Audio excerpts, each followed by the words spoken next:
প্রিয় শিক্ষার্থী বন্ধুরা, আজকে আমরা আলোচনা করব নবম শ্রেণীর বার্ষিক সামষ্টিক মূল্যায়নের যে নমুনা প্রশ্ন রয়েছে শিক্ষা বোর্ড থেকে দেওয়া হয়েছে সেই নমুনা প্রশ্ন এবং এর উত্তরগুলো খুব সুন্দরভাবে আমরা তুলে ধরবো। আজকে দুটি বিষয় নিয়ে আলোচনা করব, বহু নির্বাচনী প্রশ্ন এবং এক কথায় উত্তর নিয়ে আলোচনা করব। চলো আমরা একটু প্রশ্ন এবং এর উত্তরগুলো দেখে আসি তোমাদের কোন প্রশ্নগুলো মূলত বোর্ড থেকে দেওয়া হয়েছে।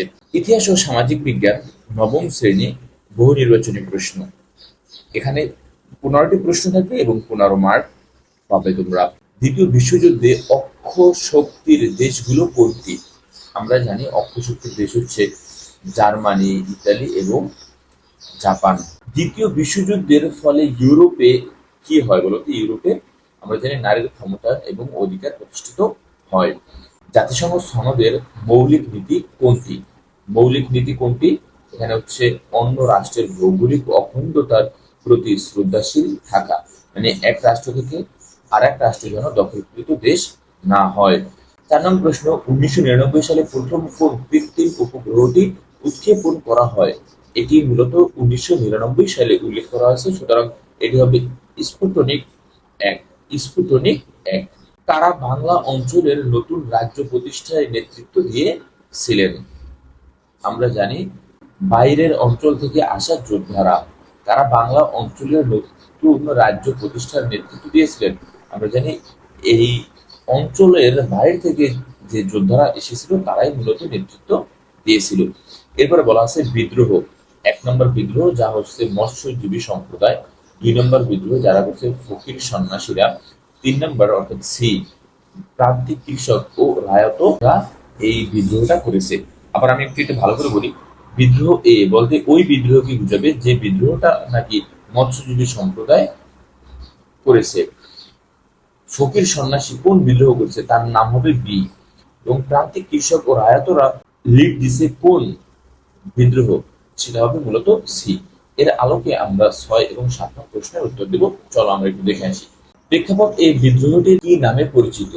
কারণ এটি মূলত হচ্ছে কৈবর্ত বিদ্রোহ নামে পরিচিত। কি বিদ্রোহ বলো? এটি কৈবর্ত, কারণ এটি মূলত মৎস্যজীবীরা কি মৎস্যজীবী সংগঠন এটি করেছিল, এর জন্য এটার নাম হচ্ছে কৈবর্ত বিদ্রোহ, যা তোমাদের বইতে বলা আছে। প্রেক্ষাপট বি এবং সি উভয় বিদ্রোহী সংঘটিত হওয়ার কারণ কি ছিল? আচ্ছা, মূলত বিদ্রোহ বীর ফকির সন্ন্যাসীরা এবং প্রান্তিক কৃষক এবং রায়তরা করেছিল। এটা মূলত করার কারণ কি ছিল এটা বলা হয়েছে এখানে। ব্রিটিশ ইস্ট ইন্ডিয়া কোম্পানির শোষণের বিরুদ্ধে প্রতিবাদের জন্য মূলত এই আন্দোলনটি হয়েছিল। কোনটি বৈশ্যদের কাজ? ব্যবসা বাণিজ্যই কাজ হচ্ছে বৈশ্যদের কাজ। চারণভূমির বৈশিষ্ট্য কোনটি? শুধু গবাদি পশুর খাদ্য হিসেবে ব্যবহার করা যায় চারণভূমির শস্যগুলো। 10 নং দেখো, জনবসতি গড়ে ওঠার পেছনে কোনটি ব্যাপকভাবে প্রভাব বিস্তার করে? ভূপ্রকৃতি প্রভাব ব্যাপকভাবে আমরা লক্ষ্য করতে পারি। এই সবগুলোর উত্তর আবার শেষে আমরা আলোচনা করে দিব। দেখো, প্রেক্ষাপটের আলোকে 11 নং প্রশ্নের উত্তর দিতে হবে। আয়েশা আপা শ্রেণীকক্ষে শিক্ষার্থীদের উদ্দেশ্যে বললেন, জিআইএস প্রযুক্তি ব্যবহারের ফলে মানুষের মধ্যে নানা ধরনের দৃষ্টিভঙ্গি গড়ে ওঠে, যা বাস্তবিক সমস্যা সমাধানের গুরুত্বপূর্ণ ভূমিকা পালন করে। এখন প্রেক্ষাপটের বর্ণিত দৃষ্টিভঙ্গির কাজ হলো কি? কাজগুলো হচ্ছে তোমাদের মানচিত্র তৈরি, পরিবহন এবং পরিবেশ ব্যবস্থাপনা। মানচিত্র তৈরি অর্থাৎ বিভিন্ন ভৌগোলিক স্থান, পরিবহন এবং পরিবেশ ব্যবস্থাপনা, যার মাধ্যমে কি এখানে বলাই আছে যে দৃষ্টিভঙ্গি পরিবর্তন করবে, অর্থাৎ জি, আমরা একটু যদি লিখি জি আই এস, এই জিআইএস এর পূর্ণরূপ হচ্ছে জিওগ্রাফিক ইনফরমেশন সিস্টেম। কি? Geographic information system. তার দ্বারা আমি বুঝতে পারি এখানে মানচিত্র তৈরি বা পরিবেশ এবং পরিবহন সম্পর্কে আলোচনা করা হয়ে থাকে। অন্যান্য অবস্থা পরিবর্তিত রেখে কোনো নির্দিষ্ট সময়ের দাম কমলে চাহিদা বাড়ে, দাম বাড়লে চাহিদা কমে, এই বিধিটিকে কি বলে? আমরা জানি এই বিধিটিকে বলা হয় চাহিদা বিধি। কি বলা হয়? চাহিদা বিধি। মানে চাহিদা নির্ভর করে অন্যান্য অবস্থা পরিবর্তন যদি না, অন্যান্য অবস্থা যদি অপরিবর্তিত থাকে দামের উপর মূলত চাহিদা নির্ভর করে।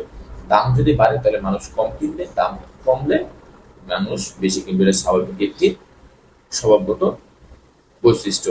যোগান সূচি এবং যোগান রেখার মধ্যে সম্পর্কের ক্ষেত্রে কোনটি সত্য নয়?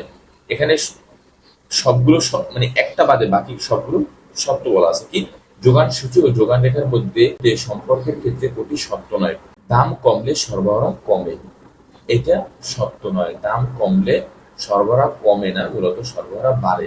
কারণ দাম যদি কমে তাহলে কি হবে, মানুষের চাহিদা বাড়বে, আর চাহিদা বাড়লে উৎপাদনও বাড়ানো শুরু করবে। এই কথাটা সত্য না, কারণ দাম কমলে সরবরাহ কমবে, এই কথাটা সত্য না। মূলত দাম কমলে কি সরবরাহ বৃদ্ধি পায়, এটা হচ্ছে সত্য কথা। আর এখানে বলছে দাম কমলে সরবরাহ কমবে, এই কথাটা সত্য না। কর্মীদের বেতন বৈষম্য কমানোর উপায় কি? সমান সুযোগ নীতি। যদি সবাইকে সমান সুযোগ দেওয়া হয় তাহলে তো বেতন বৈষম্য কমে যাবে। হাকিম ডকুমেন্টারি পরে জানলেন বর্তমানে পূর্ব আফ্রিকাতে গবাদি পশুর চারণ ভূমি উল্লেখযোগ্য পরিমাণে কমে যাচ্ছে। উক্ত চারণ ভূমি হ্রাসের কারণ কি? আমরা জানি ভূমির ব্যবহারের পরিবর্তন বিভিন্ন ক্ষেত্রে, শিল্প কারখানা, তারপর হচ্ছে বাড়িঘর তৈরি, বা ভূমি কেটে ফেলা, বা হচ্ছে খনিজ সম্পদ আহরণের জন্য ভূমি নষ্ট করা, তখন কি হয়, বনভূমিগুলো বা চারণ ভূমিগুলো নষ্ট হয়। এর জন্য মূলত ভূমি ব্যবহারের বিভিন্ন পরিবর্তন, মানে ভূমিকে তুমি বিভিন্ন কাজে পরিবর্তন করে ফেলতেছো, তাই না? শিল্প কারখানা তৈরি করতেছো, বাড়িঘর তৈরি করতেছো, এর জন্য মূলত চারণ ভূমি হ্রাস পেয়েছে। সুতরাং এখানে উত্তর হবে গ। তাহলে আমরা এই সবগুলোর উত্তর একটি ছকে দেখে আসি, চলো।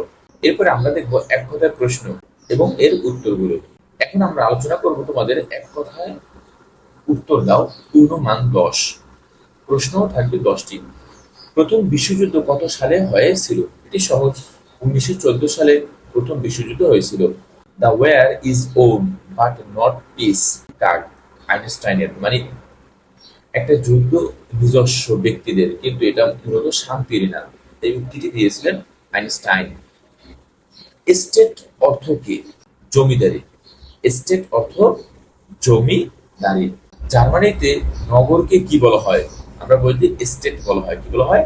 Estate, STADT। বাক স্বাধীনতা মানুষের কোন পর্যায়ের অধিকার?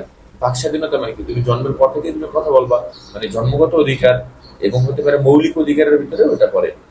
জাতিসংঘের একটি সংস্থা যার সদর দপ্তর ইতালির রোমে, ইতালির রোমে, সংস্থাটির নাম কি? ফাও, অর্থাৎ Food and Agricultural Organization. Food and Agricultural Organization, এর সদর দপ্তর হচ্ছে ইতালির রোমে। কত সালে GIS এর প্রথম ব্যবহার শুরু হয়? আমরা জানি এটি শুরু হয় 1960 সালে। বাঁশের কেল্লা শব্দটি কোন ব্যক্তির নামের সঙ্গে জড়িত? আমরা জানি তিতুমিরের বাঁশের কেল্লা, তাই না? তার মানে তিতুমিরের নামের সাথে সঙ্গতিপূর্ণ বা মিল রয়েছে। 76-এর মতান্তর সংঘটিত হয় কত সালে? 76-এর মতান্তর মূলত বাংলা হয় এটি 1176 সালে। অর্থনীতিতে চাহিদার শর্ত কয়টি? অর্থনীতিতে চাহিদার শর্ত রয়েছে 3টি।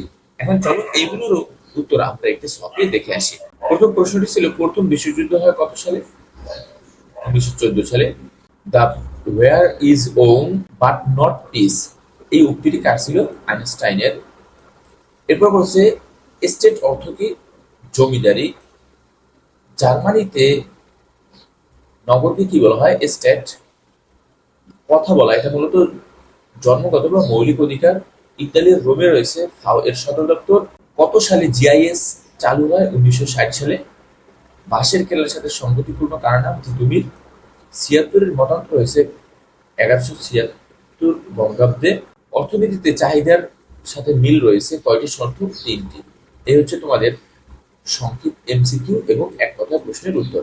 আজকের ভিডিওতে মূলত আমরা এই দুটি প্রশ্ন নিয়ে আলোচনা করব।